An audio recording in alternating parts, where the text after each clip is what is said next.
दोस्तों, हिमाचल प्रदेश में हिंदू संगठन आखिर मस्जिदों के पीछे क्यों पड़े हैं? क्या दुश्मनी है इनकी मस्जिदों से? एक के बाद एक कभी मस्जिदों को अवैध बताते हैं तो कभी मस्जिदों की जगह को हिंदू देवस्थल होने का दावा करते हैं। जी हाँ दोस्तों, संजौली मस्जिद विवाद के बाद 2 जगह हिंदू संगठनों ने मस्जिदों को लेकर ऐसा अटपटा दावा किया है जिसके बाद उन्हें मुंह की खानी पड़ी है।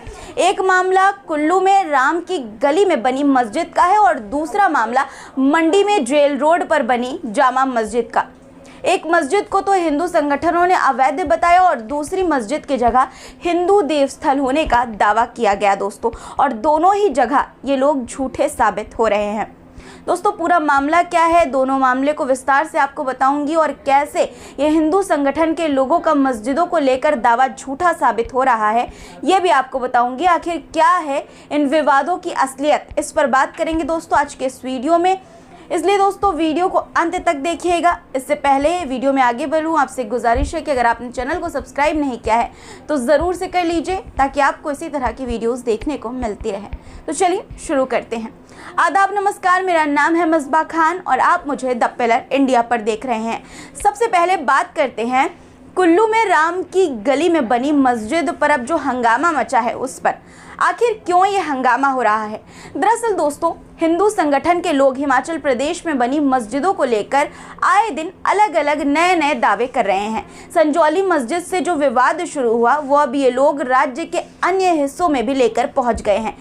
इसी बीच कुल्लू जिले के अखाड़ा बाजार में श्री राम गली में बनी जामा मस्जिद को लेकर भी तनातनी चल रही है। हिंदू समाज सड़कों पर उतरकर विरोध प्रदर्शन कर रहा है। सोमवार का दिन था और देवभूमि जागरण मंच के बैनर तले हजारों हिंदू प्रदर्शन कर रहे थे दोस्तों, और कुल्लू में राम की गली में बनी जामा मस्जिद को अवैध बताते हुए गिराने की मांग करने लगे। मंच के पदाधिकारियों ने दावा किया कि मस्जिद खादी ग्रामोद्योग यानी कि खादी विलेज इंडस्ट्री की जमीन पर अवैध तरीके से बनी है। हालांकि दोस्तों, देवभूमि जागरण मंच के पदाधिकारियों को अपने इस दावे पर मुंह की खानी पड़ रही है, क्योंकि जिला प्रशासन ने मंच के इस दावे को पूरी तरह से खारिज कर दिया है। कुल्लू के एसडीएम विकास शुक्ला ने दस्तावेजों का हवाला देते हुए कहा है कि अखाड़ा बाजार में मस्जिद आबादी देह की जगह में है और इसमें वक्फ बोर्ड का कब्जा पाया गया है। उनका कहना है कि सरकारी दस्तावेज में मस्जिद दर्ज है और जिस जमीन पर इसका निर्माण हुआ है वो पंजाब वक्फ बोर्ड के नाम पर पंजीकृत है। इससे साफ है कि मस्जिद अवैध नहीं है, जमीन पूरी तरह से वैध है। दोस्तों, एसडीएम कुल्लू के मुताबिक साल 2000 में मस्जिद निर्माण के लिए TCP यानी कि टाउन एंड कंट्री प्लानिंग से अनुमति ली गई थी और मस्जिद का नक्शा भी उसी समय पास किया गया था। TCP ने निर्माण की अवधि 2 साल के लिए दी थी। हालांकि मस्जिद के कुछ हिस्सों में अतिरिक्त निर्माण हुआ है जिसे नियमित करने की प्रक्रिया चल रही है। एसडीएम ने कहा दोस्तों कि मस्जिद का निर्माण 980 वर्ग मीटर क्षेत्र में हुआ है और लगभग 150 वर्ग मीटर का डेविएशन यानी कि अतिरिक्त निर्माण पाया गया है। मस्जिद कमेटी ने इस निर्माण को नियमित करवाने के लिए TDP के सामने आवेदन किया है। इसी तरह का दूसरा मामला दोस्तों 13 सितंबर को हिमाचल के मंडी में जेल रोड पर बनी मस्जिद का सामने आया था। इस मस्जिद के बाहर एक दिन अचानक भीड़ जुट गई। भीड़ में आम लोगों के साथ साथ हिंदुवादी संगठनों के सदस्य भी शामिल थे। उन्होंने कहा कि मस्जिद के आड़ में अवैध कंस्ट्रक्शन किया गया है, इसे तोड़ा जाए। बातचीत के बाद सहमति बनी कि मस्जिद का अवैध हिस्सा गिराया जाएगा, लेकिन इन्हें इससे भी चैन नहीं आया दोस्तों। इसके बाद नया विवाद शुरू कर दिया। हिंदुवादी संगठनों ने विरोध कर रहे 6 लोगों ने दोस्तों दावा किया कि मस्जिद की जगह कभी हिंदू देवस्थल था, यहाँ खुदाई की जाए तो मंदिर के अवशेष मिल सकते हैं। इन 6 लोगों में retired colonel Tara Pratap Rana, retired DIG KC Sharma, Gagan Bahl, Sanjay Mandiyal, Geetanjali Sharma और विराज जसवाल शामिल हैं। उन्होंने मंडी के डिप्टी कमिश्नर अपूर्व देवगन को ज्ञापन दिया है दोस्तों। डिप्टी कमिश्नर ने इन सभी लोगों से सबूत देने के लिए कहा है। अब तक इस दावे को पुख्ता करने वाले सबूत तक पेश नहीं किए गए हैं दोस्तों। उसके बाद भी जुल्म की इंतहा देखिए, सिर्फ दावे के बाद से मस्जिद में ना तो लाइट है और ना ही पानी। मस्जिद से जुड़े लोगों के मुताबिक शिकायत के बाद उनसे कोई बात नहीं की गई, ना ही प्रशासन ने बताया कि बिजली और पानी क्यों काट दिया।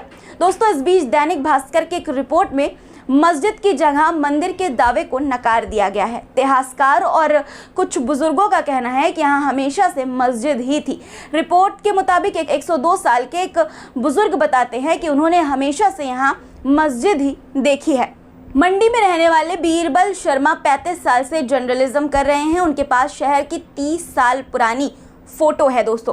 उनका नाम शहर के बड़े इतिहासकारों में गिना जाता है। जेल रोड वाली मस्जिद के देवस्थल होने के दावे को बीरबल शर्मा सिरे से खारिज कर देते हैं। वे कहते हैं कि पिछले 52 साल से मैं शहर को देख रहा हूँ। मंडी में 2 मस्जिदें हैं, एक जेल रोड पर और दूसरी मुंगवाई में। जेल रोड वाली मस्जिद की जगह कभी शिवालय था, ना ऐसा मैंने कभी देखा और ना किसी किताब में पढ़ा है। 15 साल पहले ये मस्जिद गुम्मत थी, इसमें कुछ बदलाव किए गए हैं। ये बात सही है कि मस्जिद का दायरा बढ़ाया गया और उन्होंने सरकारी ज़मीन पर कब्जा भी किया, यानी कि मुसलमानों ने सरकारी ज़मीन पर कब्जा किया, ऐसा इनका कहना है। मुस्लिम समुदाय ने ही पुरानी मस्जिद को तोड़कर यहाँ नई मस्जिद बनाई, ऐसा बीरबल शर्मा ने कहा। उन्होंने ये भी कहा दोस्तों कि बाहर से आए लोगों ने मंडी में कट्टरवाद को बढ़ावा दिया, इससे हिंदू मुस्लिम भाईचारे में दरार आई है। पहले ऐसा कोई विवाद नहीं था। दोस्तों, दैनिक भास्कर की खबर के अनुसार मंडी के रहने वाले 102 साल के ओमचंद कपूर का कहना है कि मैं छोटा था तभी से यहाँ मस्जिद को ही देखा है। अब मेरी मेमोरी ऐसी नहीं बची कि इतनी पुरानी बात याद हो मुझे। दोस्तों, हिंदू संगठनों द्वारा मस्जिदों को लेकर किए गए ये दावे और उनके खिलाफ उठाया गया हंगामा कहीं ना कहीं एक ही मकसद की ओर इशारा करता है, मुस्लिम समुदाय और उनके धार्मिक स्थलों को टारगेट करना। कुल्लू और मंडी दोनों ही मामलों में हिंदू संगठनों के दावे एक तरह से खोखले साबित हो रहे हैं दोस्तों इन खबरों को देखने के बाद। और ये साफ दिखाई देता है कि असली मुद्दा अवैध निर्माण का नहीं है, बल्कि सांप्रदायिक तनाव पैदा करने का है। दोस्तों, हिमाचल जैसे शांतिप्रिय राज्य में इस तरह के विवाद खड़े करना न सिर्फ समाज को बांटने की कोशिश है, बल्कि सदियों से चले आ रहे हिंदू मुस्लिम भाईचारे को भी चोट पहुंचाने का प्रयास है। ऐसे में हमें सतर्क रहना होगा और इन फिजूल के दावों के पीछे की सच्चाई को समझना होगा। तो दोस्तों, आज के वीडियो में इतना ही। अगर आपको ये वीडियो अच्छा लगा हो तो इसे लाइक करें, शेयर करें और चैनल को सब्सक्राइब करना ना भूलें। दोस्तों, अपने विचार कमेंट बॉक्स में ज़रूर लिखिएगा। फिर मुलाकात होगी कुछ नए मुद्दों के साथ। तब तक के लिए अपना रखिए ख्याल और मुझे दीजिए इजाज़त। धन्यवाद।